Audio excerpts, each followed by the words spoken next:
Mysterious Roman discoveries. Hey everyone, it is Alexa again, and welcome back to another video. The Roman Empire was founded in 27 BC and spanned over an area of 4.5 million square kilometers. What are some of the strangest and most mysterious discoveries we've gathered from this old culture? Stay tuned. But before we get into today's video, make sure that you're subscribed and ring the bell so that you never miss any of our upcoming videos. The daily poison. Imagine starting your day with a refreshing teaspoon of poison. That was the reality for Rome's most important leader. It was a tradition in ancient Rome for the emperors to drink poison every day. This habit began in the late 1st century. Emperors never drank too much, of course, and kept the amount at a minimum. Why did they do this? They thought they could gain immunity from poisons. The mixture they drank was called Mithridatium, named after Mithridates the Great, the king of Pontus, who reigned from 120 to 65 BC.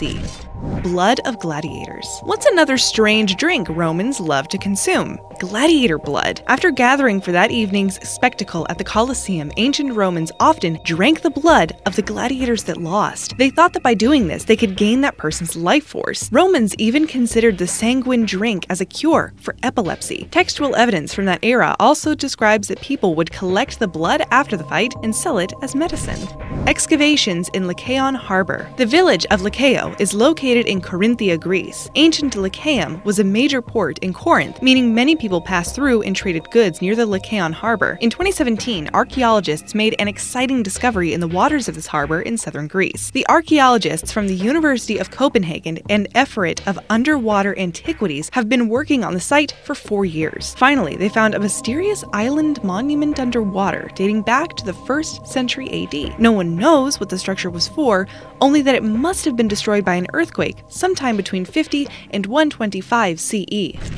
Show your unibrow. Eyebrow trends have changed over the years. Once, people desired thin, barely there brows. We remember the 90s. Nowadays, the thicker and bushier, the better. What about ancient Rome, though? Well, strangely enough, unibrows there were seen as a sign of intelligence. A unibrow was highly desirable for a woman to have. To achieve the look, women during this era would apply goat hair with tar to their brows to give the appearance of a unibrow. A dislike for philosophy. You would have thought that most ancient Romans appreciated living at the same time as one of the most famous philosophers of all time, Plato. However, research confirms that philosophers like him were not well liked during their lifetimes. The average Roman considered the internal study of humans pointless, and that people should focus on living actively.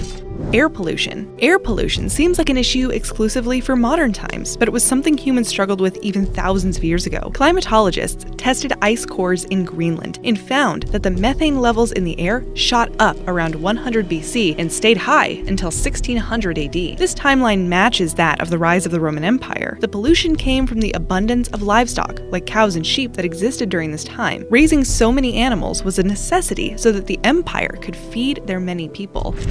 Uncovering Pompeii. You're served some eerie sights when you step into Pompeii. Mount Vesuvius erupted in 79 AD, destroying the city, laying a blanket of ash over everything. Many human figures from the day of the eruption have been preserved because of that ash. Last year, archaeologists discovered the imprint of a horse near an ancient stable that was a result of the volcanic disaster. Later in 2018, a perfectly preserved shrine of a house was also discovered. The house was also found to have a garden and raised pool, which indicated that the homeowners were wealthy residents of Pompeii.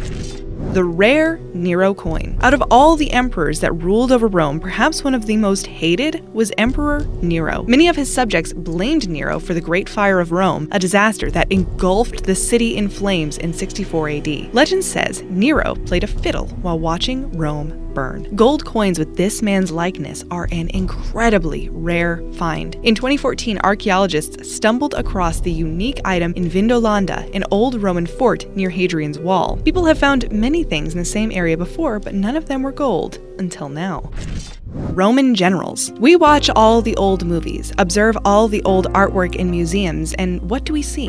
Roman military generals that gallantly lead their men into battle. this was not the case. In reality, generals acted more like managers, overseers of a fight, and rarely ever participated in hand-to-hand combat. However, just because they never entered the battlefield doesn't mean that they were safe from harm. If their side lost, then the commander was expected to draw his sword on himself or have an enemy bring about his passing in an honorable way.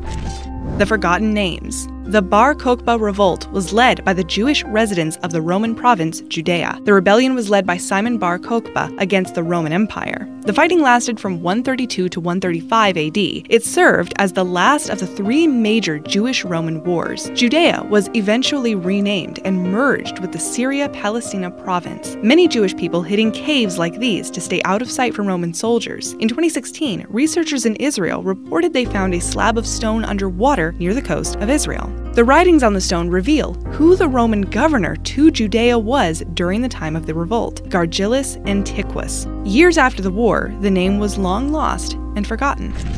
No soap here. In movies to television, the period pieces based on Roman times hardly show their hygiene routines. It's true that bathing was not part of a lot of people's daily routines centuries ago, but if you were a slave or woman or poor laborer living in the Roman Empire, chances are you bathed every day. When they did wash, the Romans did not use soap. In the place of a bubbly bar, they rubbed themselves with different scented oils. Soap can strip your body of its natural oils, so in a way they were all ahead of us. To shed all the dirt gathered by the oil, Romans used special scrapers and scraped their skin clean.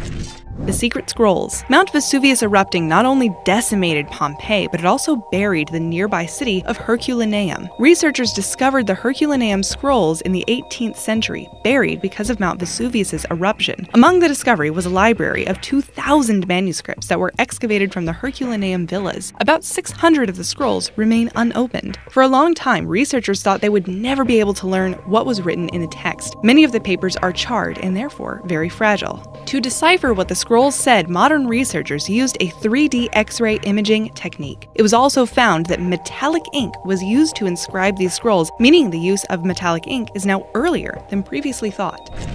Dental care. Perhaps we like to think people were savages back then and didn't take care of their teeth, but when it comes to the Romans, dental hygiene was a very big deal. Dentistry was already a profession by this period. Archaeologists have even discovered dentures and a female jaw wearing dentures. This woman was likely wealthy since she could afford dental care. Some guess that most dentures were used as models and were not necessarily widely implemented in actual mouths. Excavated jaws, thought to belong to more impoverished individuals, showed a lack of dental hygiene and highly eroded teeth. A lot of this is due to the fact that the poor could only afford to eat things like millet, a cheap grain usually reserved for feeding livestock.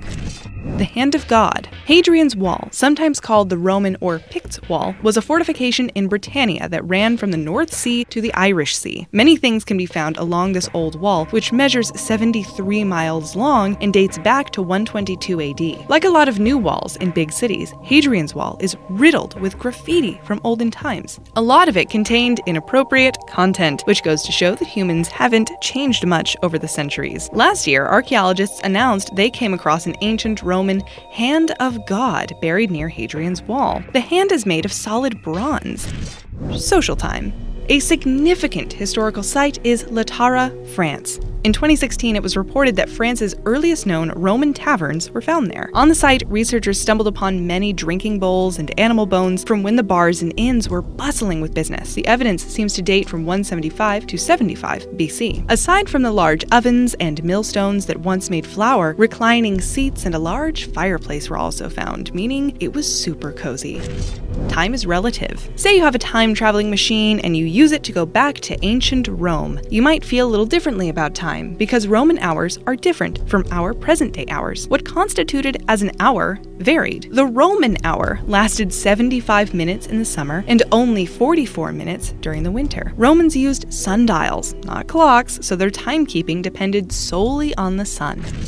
Fans of art. Next, let's talk art. Forms of art favored by Romans were vases, landscapes, and portrait paintings, intricate metalwork, and of course, freestanding sculpture. If you observe most Roman statues, you'll notice incredible attention to detail. Even though they lacked modern sculpting tools, they were able to make marble look like cloth. However, one of the most recent art discoveries was a mosaic in Boxford, England. The tiled art was unearthed by archaeologists and measures 19 feet long. Before we tell you number 1, let's ask you a question. If you had a time machine that only went one way, what previous era would you travel and live in? Let us know in the comments below.